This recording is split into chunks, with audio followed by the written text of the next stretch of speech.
Кыргызстан өзүндөгү жаңылыктар менен улантабыз. Берүүбүздө өкмөт жергиликтүү ишкерлерге каржылык колдоо көрсөтөт. Тиешелүү буйрукка өкмөт башчысы Сооронбай Жээнбеков кол койду. Ага каржы министрлигине жалпы суммасы 300 миллион сом бөлүнүп берилди.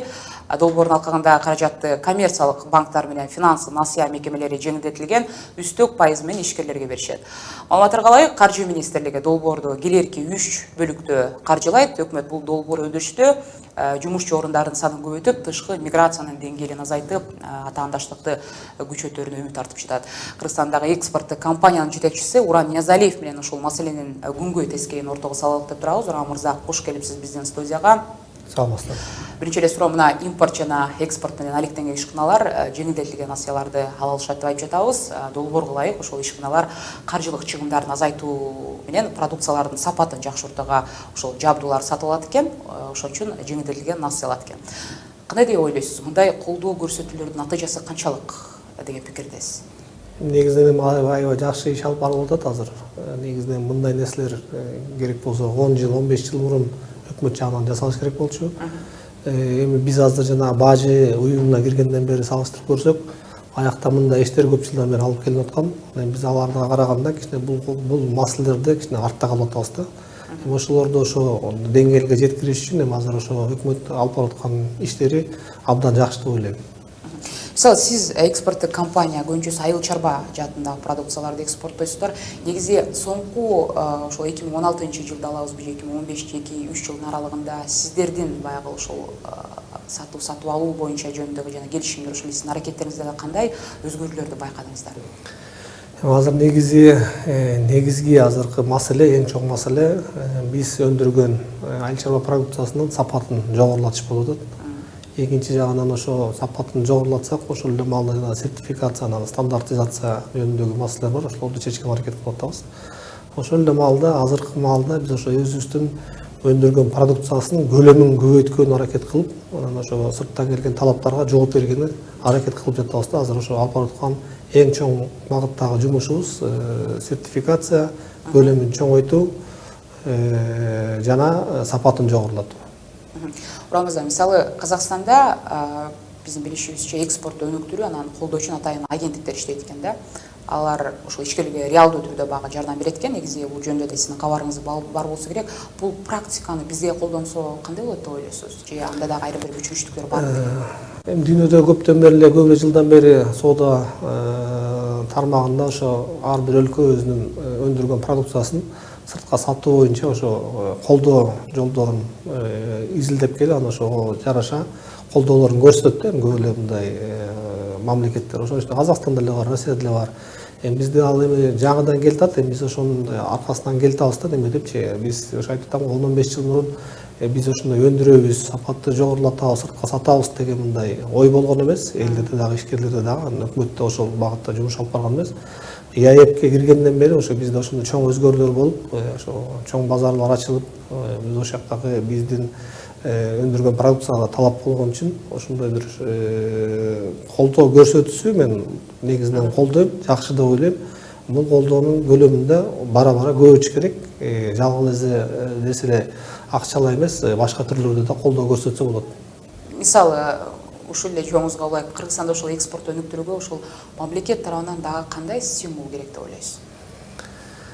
Мамлекет жагынан көчө эле ошо мен ошо чогулушта болдум. Вице-премьер менен Сооронбай Шариповичтин болгон жолугушууда, ошол жерде биз да талкууладык. Азыр негизинен биз ошо көп жаңы ишкана ачышыбыз керек болуп атат да. Ошо жаңы ишканаларды ачып, ошо ишканаларга жаңы жабдууларды алып келип, жаңы технологияларды алып келишибиз керек болуп атат. Ошо келген жабдуулар менен, технологиялар менен экспорттун көлөмүн көбөйткөнү, ишканаларды чоңойтконго аракет болуп жатат да. Ошол жерде мисалы азыр айтып атабыз, мындай азыр негизинен мындай чоң бир реформалар керек болуп жатат да. Жалгыз эле экспорт жагынан эмес, негизи эле өндүрүш жагынан.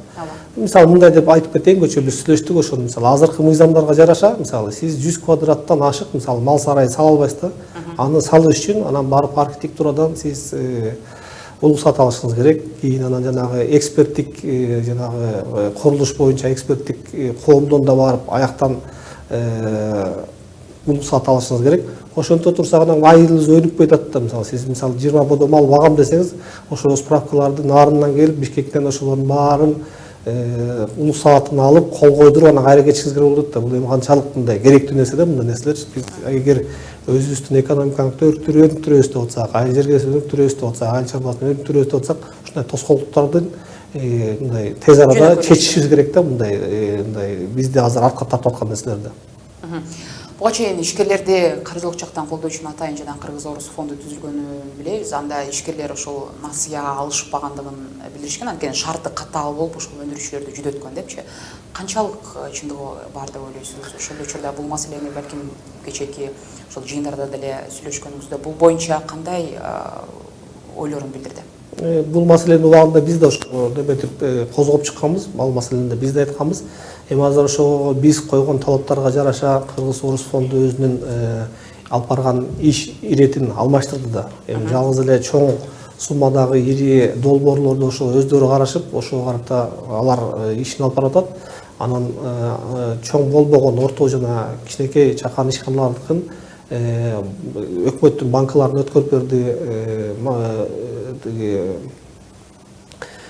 Башка да банкаларга өткөрүп берди. Ошо банкалар аркылуу азыр жумуш жүргүзүп атышат да. Эми ал жактан азыр мындай мамиле десем проблема калды, чечилбеген суроолор калды деген азыр неме эмес. Алар ошо мошомалда 1-2 жылдын ичинде чечип бүтүп, азыр ошо баары ордунда деп ойлойм. Бирок ошентсе деле Кыргыз ошол Орус фондунан насыя алып төлөөгө келгенде жанагы кыйналган учурлар туурасында деле угуп жүрсөңүз керек. Эми аны угуп атабыз, ошо биз деле окуп атабыз.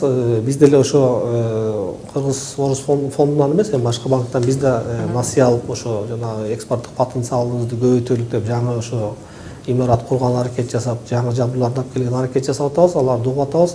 Эми ишкер деген ошо алып атканда ойлоныш керек да, эмнеге алып атат, мен кантип төлөп берем деп ошонун баарын эсеп кысабын кылып турганда иш алып барыш керек да. Бирок ошол өкмөткө болгон жанагы жогорудагы биз көтөргөн маселе каражат 10го жакын ишканага гана берүүгө жетет экен каражаттар. Ошол каражаттын убайын ошол эле байлар же болбосо олигархтар эле ошолордун ишканаларына эле жумшалып калат деген да ойлор айтылып атат да. Ал жагы туура эми, ал ошого жараша анда мындай өзгөртүүлөрдү эле киргизсе болот, негизинен киргизгенде. Механизми билип барбы? Механизмдер бар, эми аны жасаш керек. Эми биз башында ошо биз да ошону айтып бергенбиз да, Кыргыз-Орус фонду иштеп баштаганда ошондой бир мындай рисктер бар болчу. Ошол рисктерди азайтыш үчүн кандай эмне кылса болот деп биз ойлорубузду айтканбыз. Ошого жараша алар өзгөртүүлөрдү киргизди.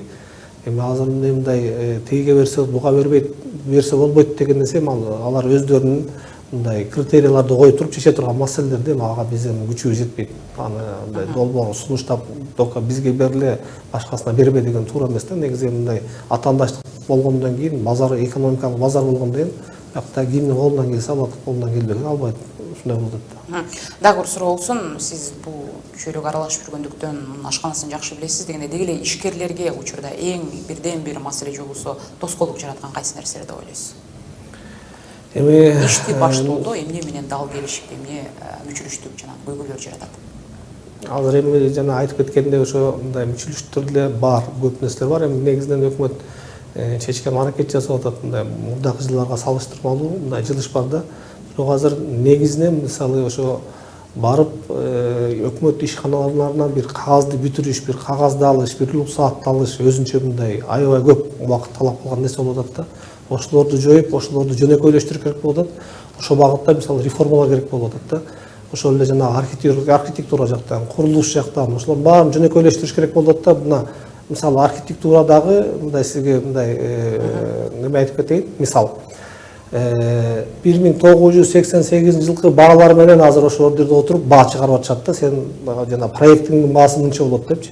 Ошол эле курулуш материалдарын эсептеп сааттап чыкканда тетиги ошо Советский СССРден калган нерселер менен ошолор менен эсептеп турушат. Эми ошоларды жаңылашыбыз керек да. СССРдин жок болгонуна 25 жыл болду, 25 жылдан ашты.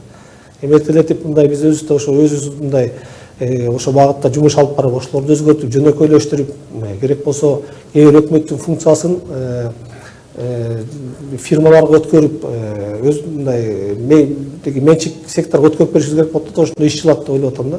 Бирок жана сиз айтып жатасыз реформалар боюнча, бирок биз билебиз, ушул августтун жалбасам 18-нде жана техникалык регламенттер бир катар күчүнө кирген жатат. Ошол эле экспорт маселесин ала келгенде бунун эпкини кандай болчудай?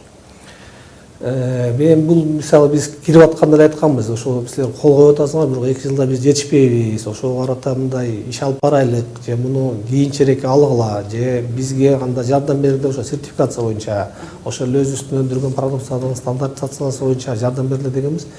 Эми биз деле даярдап атабыз, ошо өзүңүздөр билесиз, азыр мына биз ушул күндөрү азыр сертификация өтүп атабыз. 12 августу күтпөйлө, себеби азыр ошо биз өзүбүздүн мамлекеттеги стандарттар боюнча сертификацияны өтсөк, ошол 2019 чейин ошо сертификаттарды колдонсок болот да. Ошондуктан ошонун алдын ала биз ошо ишти алып баратабыз. Анан техникалык регламенттер келсе, кандай өзгөрүүлөр болот, аны да карап, ошого карата өзүбүздүн иш алып барганга аракет кылабыз. Бирок негизи азыркы айтып атам го, биздин эң негизги алып барып аткан чоң ишибиз сапатты жогорулатуу. Рахмат маегиңизге. Беле кетсек, өкмөт жеңилдетилген үстөк пайыздагы насыяларды берүүдө коммерциялык банктардын жана адистештирилген финанс насыялык мекемелердин чыгымдарын республикалык бюджеттин эсебинен субсидиялайт экен. Экспорттук компаниянын өкүлү Уран Ниязалиев менен Улбир каналынын түз эфиринде маектешти. Ийгилик каалайбыз сизге. Рахмат сизге.